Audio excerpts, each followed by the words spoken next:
Hello students, welcome back to my channel Samina's Telugu pharmacology. ఈ వీడియోలో anti epileptics గురించి నేను మీకు ఎక్స్ప్లెయిన్ చేయబోతున్నాను. యాంటీ ఎపిలెప్టిక్స్ని మనం anti convulsants or anti seizure medications అని కూడా పిలుస్తాం. సో ఫస్ట్ మనకి ఎపిలెప్సీ అంటే ఏంటో తెలియాలి. ఎపిలెప్సీ అనేది ఒక న్యూరోలాజికల్ డిజార్డర్ అన్నమాట. ఇది వరల్డ్ పాపులేషన్లో 0.5 to 1% ఆఫ్ ద పీపుల్ని ఎఫెక్ట్ చేస్తుంది.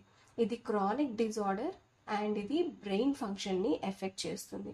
బ్రెయిన్ ఫంక్షన్ని ఎఫెక్ట్ చేసి సీజర్స్, రికరెంట్ సీజర్స్ అనే క్యారెక్టరైజేషన్ని చూపిస్తుంది.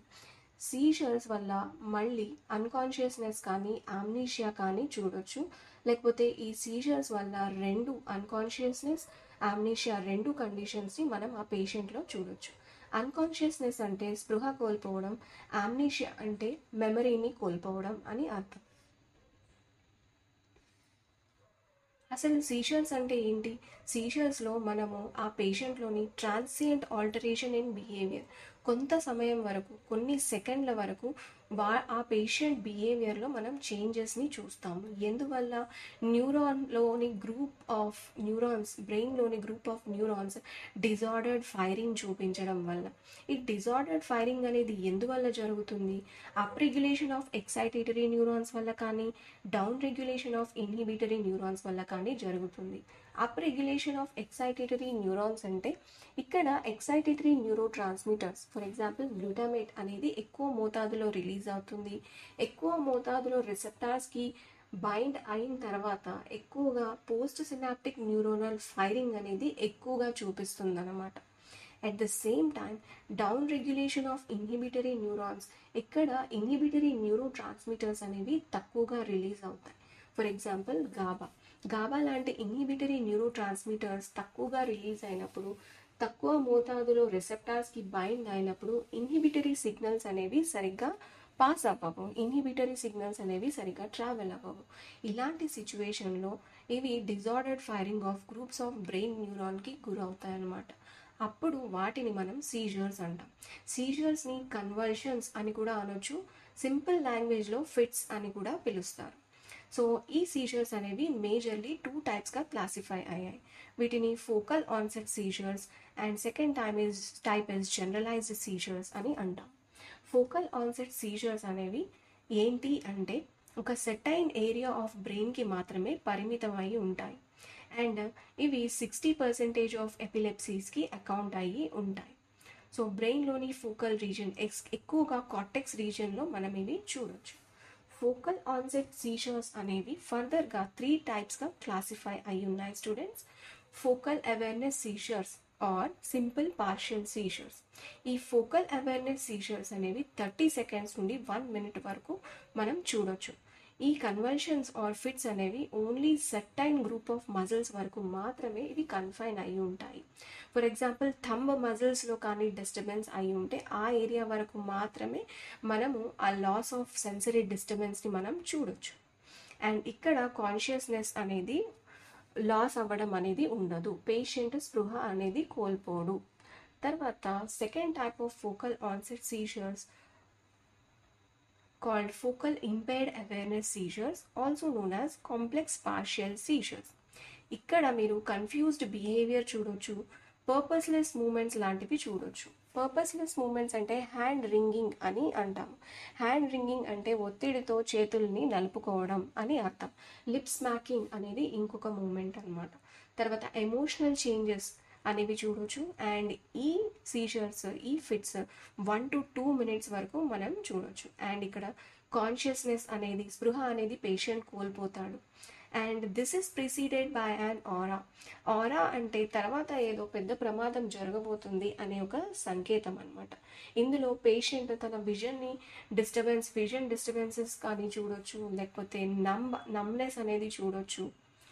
దట్ ఈస్ వాట్ ఈస్ ఆరా. తర్వాత సీజర్స్ అనేవి ఎక్కువగా బ్రెయిన్ యొక్క టెంపోరల్ లోబ్లో మనం చూడొచ్చు.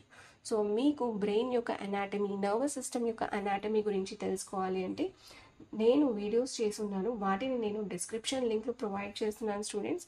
సో ఆ వీడియోస్ ద్వారా మీరు నర్వస్ సిస్టమ్ అనాటమీని నేర్చుకోవచ్చు. Coming to the third type of focal onset seizures, that is focal to bilateral tonic-clonic seizures, also known as partial seizures, secondarily generalized. ఇవి ఇనీషియల్గా ఫోకల్ అంటే సెటైన్ ఏరియా ఆఫ్ ద బ్రెయిన్లో start అయిన తర్వాత brain అంతా spread అవుతాయి, generalized సీజర్స్లోకి shift అయిపోతాయి అన్నమాట. అందుకే వీటిని పార్షియల్ సీజర్స్ సెకండరీలీ జనరలైజ్డ్ అని కూడా అంటాం. So the partial seizures occurs first and then evolves into generalized tonic-clonic seizures, and ikkada you can see the loss of consciousness. Next we should know what is generalized seizures. Generalized seizures అనేవి whole brain ని effect చేస్తాయి and ఇవి accounts for 40% of all epilepsies. ఇక్కడ origin of cause కానీ చూసినట్లయితే అది genetic reasons వల్ల అవుతుంది. జనరలైజ్డ్ సీజర్స్ అనేవి 4 టైప్స్గా క్లాసిఫై అయి ఉన్నాయి స్టూడెంట్స్.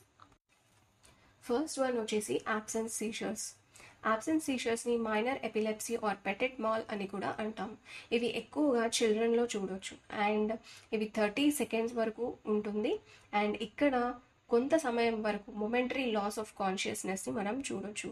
పేషెంట్ ఫ్రీజ్ అయిపోవడం అండ్ ఒక డైరెక్షన్లో కంటిన్యూస్గా చూస్తూ ఉండడం అనేది మనం ఇలాంటి సిమ్టమ్స్ని ఈ absence సీజర్స్లో చూడొచ్చు. Next one second type of generalized seizures is myoclonic scissors.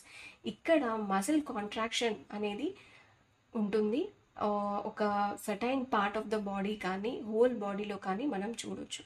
ఇది మజిల్స్కి సంబంధించింది, మజిల్ కాంట్రాక్షన్కి సంబంధించింది కాబట్టి వీటిని మయోక్లోనిక్ సీజర్స్ అని పిలుస్తున్నాం. Third type of generalized seizures are atonic seizures.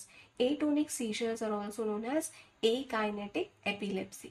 So ఇక్కడ అన్కాన్షియస్నెస్ ఉంటుంది పేషెంట్లో అండ్ ఇక్కడ కంప్లీట్ రిలాక్సేషన్, మజిల్స్ అన్నీ రిలాక్స్ అయిపోతాయి అండ్ సో దీనివల్ల ఎక్సెసివ్ ఇన్హిబిటరీ డిశ్చార్జెస్ మనం చూడొచ్చు. సో మజిల్ రిలాక్సేషన్లో ఉంటాయి కాబట్టి పటుత్వం కోల్పోతాయి కాబట్టి patient May fall. And the last type of generalized seizures is generalized tonic-clonic seizures. This is also known as grand mal epilepsy. So ఇది అన్ని సీజర్స్లోకి వెళ్ళా commonest type and this last for about 1 to 2 minutes. So దీనికి ఒక sequence ఏంటి అంటే first మనం ఆరాని చూస్తాము. ఈ కేసులో నేను ఆరా అంటే ఏంటో మీకు ప్రీవియస్ స్లైడ్లో ఎక్స్ప్లెయిన్ చేశాను.